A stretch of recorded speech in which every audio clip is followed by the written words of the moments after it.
Okay, it seems like you three are all comparing old and new games.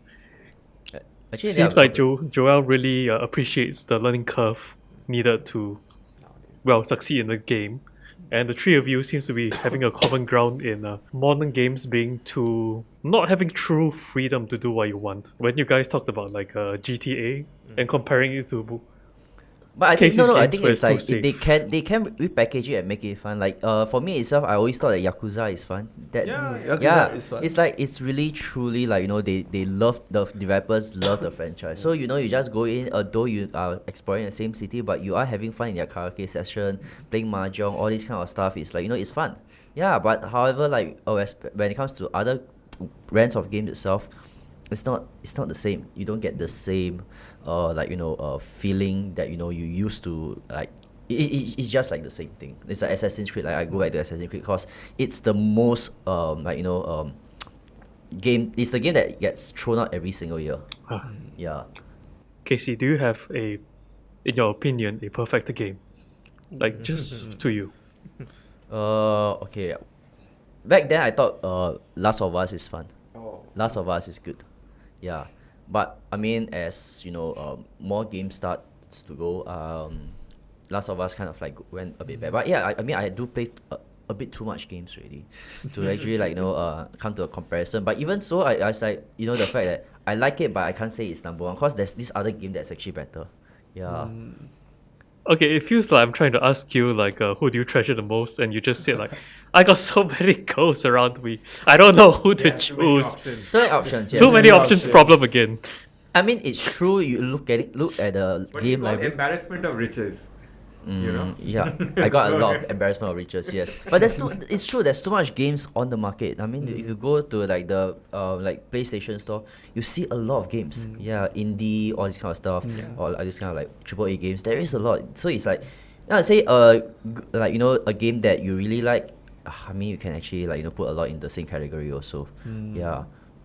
I mean, I mean, games. Last of Us is good, but I mean, I can't. But however, after I played for long, I realized that there are actually better games also at the same time. So it's like it's always never like. Yeah. It's more of an era thing. So it's like maybe the first few years you feel like this one is good. Then next year it's like, oh, this is actually better. Then next year oh, this one is actually I better. think that's normal, right? Yeah, it's normal. Yeah. It's fine. It looks like I asked the wrong question. Casey is stuck in choice. Yes. How about you two? You two, do you have to you a game that you hold dear, close to your heart, or something you just deem as perfect? Part of it, I think, is like Casey. Like over the years, I've had perfect games. Like for example, I used to really like Pac-Man, really long time ago, right? Ooh. And then Doom. Then I had Return to Castle Wolfenstein, which was really good for its time. I really liked FIFA for a while, but of late, if I had to choose something a little bit modern, but also kind of very engaging, and it also feels like a movie, I really highly rate Until Dawn. Until Dawn. Yeah. Tell I us about finished it. Until Dawn. Undertale. Yeah, Until Dawn is Until Dawn. yeah, it's like a few people stuck in a ski resort. It's supposed to be a celebration between friends, but then what happens is there's this talk of a killer on the loose, but could it be one of them? So so it's essentially you play one character, you choose to play the character that you want to play, and it's a Butterfly uh, effect. yeah, it's based on butterfly effect. So your choices determine the game how it goes. So the ending also changes. So how many persons survive to the end for you? Oh, so what you mean the best outcome? Yes, for you. I think 3 to 4. Yeah. Same. Yeah, Mine also 3 3 to or 4. 4, yes. The one I wanted to save, I end up like screwing up. It's the main character. Yeah.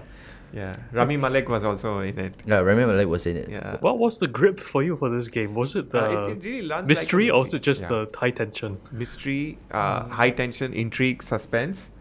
There is also the environment. Environment was like a ski resort. It's a blizzard going on. Graphics, I wouldn't say hold up now. It's good, but it's not great. But it works actually because since it's not great, the darkness is very well preserved. and the snow blizzard also seems like, because when it's out there, there's a blizzard, you don't really see much in great clarity, right? Yes, So I think that it kind of worked out well, and yeah, it was. So for example, I played Detroit Becoming Human. I think it is really good too, but it didn't have the same effect that it did for Until Dawn. What's the difference? But Detroit Becoming Human is a little bit more like in an urban environment, surviving on your own, and you're taking care of some people. But on the other hand, this is really like, combining the elements of a horror movie and like a slasher, along with sort of a role playing here, right? You are actually playing, as it goes. So yeah, You're basically the director of your own movie, which I think is good. Yeah, of course, the fact that not a lot of games. And if you didn't like it, you can just start all over again. If you don't like this guy, just kill off this guy. It doesn't matter much the story either. So but yeah, that's the fun of that game itself, I feel. Yeah. But yeah, just now I think you guys were telling me about more the game I really like. Why is it so hard to choose? Right, I know an example to give. Like I were to compare. Like I like JRPGs a lot, so I do play a lot of Persona, and I also play a lot of Yakuza. Yeah, I can't. Those two are like my most favorite games in terms of the JRPG franchise. But however, I can't choose which one is better, because at one hand in Persona I can you form relationships with people itself. Yeah. You can be a playboy. Yeah, but at the same time, right, Yakuza is also so fun to a point that you can actually do whatever you want. Also, you can go, play mahjong, play poker and stuff like that. Then after that, it's like, one of it is better in this area, while another is better in another area itself. Yeah, so it's like, I can't say that which one is better for me. Yeah, that's why for me it's like I have too much of these kind of options to choose from. Yeah. Okay, I think I asked the wrong question, but you really love these games, right? Yeah. And you'll rate them pretty highly. I will rate them pretty highly, yes. Alright, that's good. So not too bad. Even though there's a lot of choice, some games do really shine to you. Yes, correct. Different elements of games do shine to me, I would say, yes. Joel, your turn.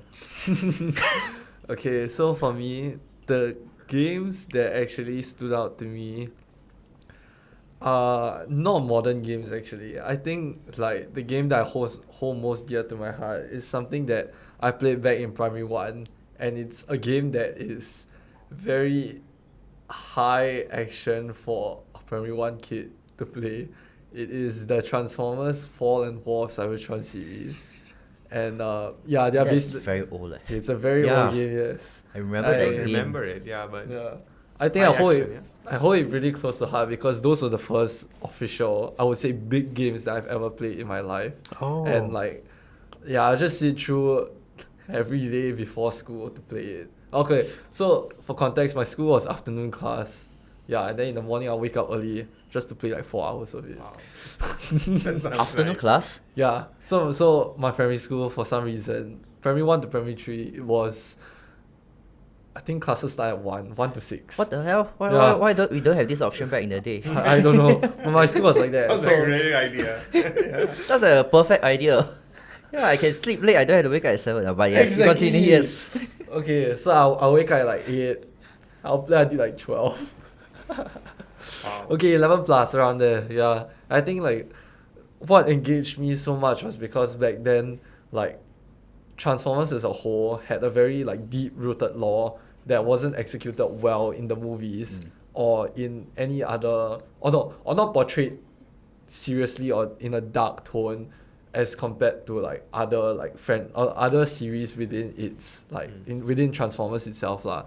And these two games, Fall of Cybertron and War of Cybertron, are able to like embrace the idea of a sad like war-torn world. There's like they create Cybertron, and you're playing on Cybertron as like all the Transformers characters in a third-person shooter like context, and you're like going through story missions, fighting hordes of enemies, like learning about the lore of Transformers and like fighting bosses and stuff. I think the premise of it was very captivating for me. It basically sparked this entire journey for me as well to learn about game like design and about creating like immersive worlds, immersive storytellings. I think like the reimagining of Transformers like history and lore on Cybertron through these two games was a very like was really good, and it just like stood out to me, and that's why I keep it so close to heart. There was a lot heavy portion that attracted you Yes. to the game. Yeah. Very interesting because this seems closer to Transformer comics than Yeah, the movies are. Comics are actually a little bit more political and it's very nuanced. It's no good versus evil. It's Yeah. actually like more nuanced. But movies are actually like very good and evil, right? Sounds like it's like very driven by passion. It Yeah. feels like Yeah. a passion project. Yeah. Which I mean I haven't played the game, but from what I'm hearing, Curious. yeah, it is a passion project. Yeah. Which I think should be how games should be made. It should be a passion, not because you are dishing out. Chasing a deadline. Yes, Yeah. correct. Yes. Yes. Alright, so it sounds like the type of games you like would be those kind of lore heavy, maybe some politics inside. Or actually, all I can think about when you talk about this is just old fantasy games where there's just a mixture of, I don't know, just politics, economics, and no central plot. Yeah, true. Yeah. But what do you all think about the microtransactions? Ooh. In Like, terms of since like example, we're in this you play to sort of you buy stuff to improve your armor, improve your weapons, improve even your village, whatever, right? So what do you think of that? Well, the EA has a lot to think about it. Not EA. The European Union has a lot to think about it. Yeah. Called out EA. EU. Was it the EU who? Sorry, I just got so angry. I've forgotten what I want to say. All I can, Okay. all I know is the microtransaction situation got so out of hand that was it the US government or EU got involved and started questioning EA for how predatory the microtransaction is, saying that it's basically gambling. With EA giving the excuse that it's just fun mechanics rather than gambling. This is what they say, right? Pay to win. yeah. Yeah. Okay, when you two talked about this, when Joel was talking about this game, you were talking about how the freedom is making the game a lot better and really unique. Yes. But earlier, Casey was talking about Ghost of Tsushima, and despite all the freedom, it feels kind of formulaic. Yeah, What's formulaic. the difference between these two? Ooh. Let the game expert talk about it. Two companies, they sold themselves as, hey, our games will give you all the freedom you want. One of them flopped and the other one succeeded. True. I think really Actually, no, I don't think it's flawed. Both of them did well. I was gonna say flop. both of them. Yeah, did. both of them did well. But we're talking about just the freedom aspect. Wow. I can't. It's a different kind of freedom. Yeah, it's it's a- like for Baldur's Gate, the freedom comes from freedom of choice, where the world around you and the interactions that you have are determined based on the player's own decision rather than already a set fixed outcome. Like I mean, okay, like for Baldur's Gate, the final outcome is obviously you get to Baldur's Gate and you get the parasite out. But your journey through it is determined by the player's own actions and their answers to the interactions with characters, and it's not something that is predetermined or coded by the developers. It's not like, oh, you get into a fight with some guy and then after that the guy is programmed to be someone you fight against. Let's say that is an example, a side quest where you interact with a guy and then the guy becomes a mini boss. Okay, in Baldur's Gate, that mini boss could also be a companion that travels alongside you, just based off players interactions with perhaps previous NPCs or perhaps how they interact with this specific NPC. So I think the freedom is really their freedom of choice, freedom of choice in how they want the story to go. But for Ghost of Tsushima, the freedom comes from open world freedom. I think the difference between the two freedoms is that one is determined by a player decision and the other one is a player decision to go and explore a world. Yeah, not saying that the game is bad. The game is pretty good, but just that it gets very troublesome to get from one area to the next. Yeah. But also at the same time, I think the story wise, I think different games also. Yeah. One is Japan during the samurai period where the Mongols was attacking. So you do sense a dread in the the entire it's basically a war film sort of. Yeah, it's in a war scenario. While in Baldur's Gate, I think it's a bit more different. Yeah. Yeah. Because I never played Baldur's Gate, so I think when it comes to it, it's more fantasy and sort of Yes. that it's more of probably a hero's journey, if I'm not wrong. From what I'm actually Yes. hearing, it's a hero's journey. Yeah, for us it's just for Lord Tsushima, it's more like trying to save the country from the Mongols itself. Okay, so it's just two different flavors of freedom. Correct. But the freedom of choice is more attractive to you for when it comes to the freedom aspect. I mean, the example that I also listed before with Spider-Man can also be a comparison with Ghost of Tsushima when it comes to open world freedom. Like, I think the open world aspect that needs to be changed is probably the way developers have their own take on what open world is. So, let's say games like okay, like on the top of my mind, open world games like let's say Metro Exodus or Elden Ring or Dark Souls games, let's say Genshin Impact and stuff, all have their own take on how open world should be. In Genshin Impact, characters play a really big importance into how their own skill kits, play styles and like their kits help players to explore and traverse the world. And I think that's how like different team comps give you different kind of exploration variations with like levitation in skies, how fast they move, sprint, climb and stuff, or swim. And all these make like fun ways of exploration in an open world setting. For Spider-Man, the fun comes from actually having to learn a skill of how players control like webbing areas and being able to swing around the city. Like, it's not because you can swing, you will swing properly, that kind of thing. It's a skill that you actually have to learn. And I think that's the company's own take on like how they want this mechanic of open worldness to be explored by players. So it's through the freedom of swinging around the city by like learning it through like a skill.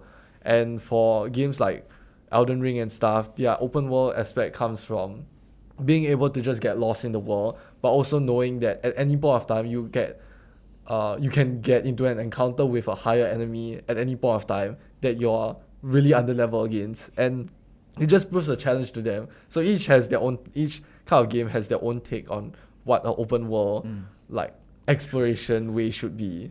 I think Yes. that's what developers should focus on in finding like or like The right when balance. when they want to put open world into their game, they need to understand like what works for that specific game on like open world level. So for Spider-Man, obviously swinging around is a really good factor in implementing open world.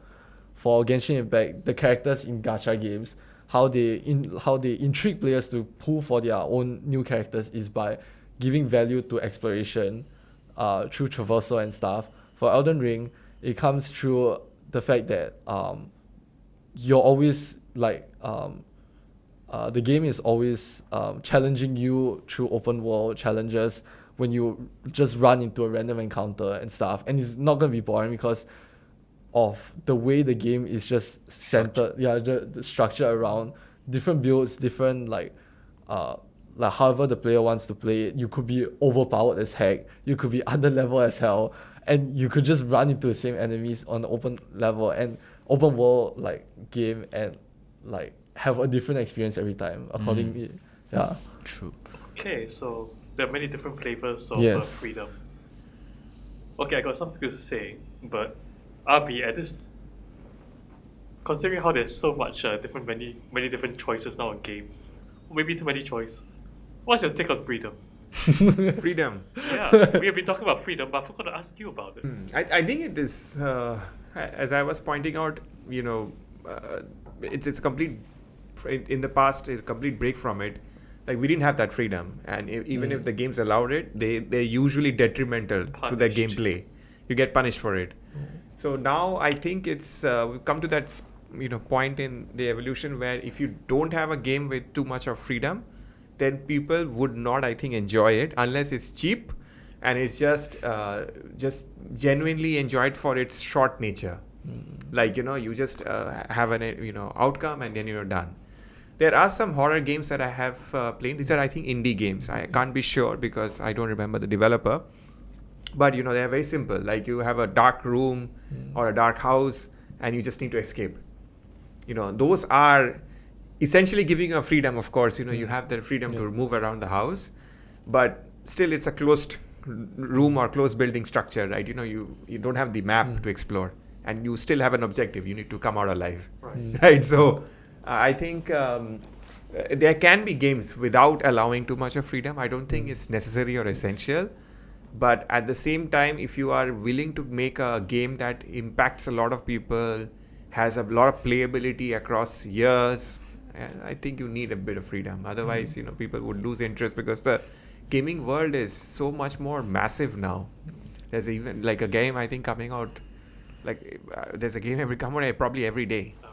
Yeah, It's true. That's like a game coming out every month. So it's like you had to intrigue. I think every People? day. I mean, the That's what I was talking about. inconsequential or Correct. important, once maybe every month. But true. I see every time there's some new stuff. Yeah, Right? the game library always keeps on refreshing and refreshing. There are new games coming out every day. So if you want to entice people to play, you need to be different. Yeah. But I mean, in terms of linearity and also just like freedom, I think it's just how the game should be structured. Yeah, because if it's consequential to the game, I think it's a good thing. Because at the end of the day, your actions in the game has to affect the final outcome of the game itself, which I think is much more important. Yeah, you can actually have all these kind of side quests, but if it doesn't affect the final outcome, then what's the point? Yeah, you don't exactly feel like there's it's just a side quest. So Yeah. for Casey, the freedom must be implemented correctly. Yes, If correct. Not, it will stab you in the back. Correct. Yes. For Joel, freedom comes in many different forms, so you have to be careful to define it. For Abi, freedom sounds like a spice that you need to season carefully, and it's quite easy to go too much. Too much salt. And I think it's possible to have compelling games even today without allowing too much freedom, as long as it's positioned like I think how Casey pointed out, that it's actually meant to be a short affair. Just do it, you complete the stuff, and then you're done. I thought about this because you were talking about Baldur's Gate. I mean, is it correct to say that if I do something stupid, it's going to bite me in the ass somewhere Yes. down the road? Yes. That's the consequences needed. Yes. I mean, if you've got all the freedom and no consequences, you just do all the wrong things and whatever benefits you. Yes. Okay, I'm going to talk about Helldivers because it's my favorite game. Helldivers 2 gives you the absolute freedom to use the most powerful weapons. You can deploy 500 kg bombs. You can even carry a self-destructing backpack with you. Wow. You can run to the enemy base, drop the backpack, and run away. Got me? Yes. Where? You must keep up with the updates. Oh, shit. Last month. Okay. Time to get back. Helldivers gives you the freedom for certain guns. You can switch off the restrictions that makes it more powerful. Okay. And the fun part of the game is the consequences. I mean, what's the consequences are they? Just blowing up just random. That's the point. You yeah. have the most powerful weapons on the planet. So you better work hard so that you don't blow up yourself. In Helldivers 2, most of the fun part about Helldivers 2 is half the time, since everybody's deploying powerful weapons. Half the time they're killing each other. Oh, that's true. Yeah, And true, yeah. everybody enjoys the cutscenes of you killing each other by accident. Yeah, then they will start complaining. Why you do kill me? It's like, I told you to get out from there. You then get out from there. Then you just get caught in the blast. The interesting thing is for the trailers for most games, like when it just releases, how polished it is, how beautiful it is, and how fun it can be.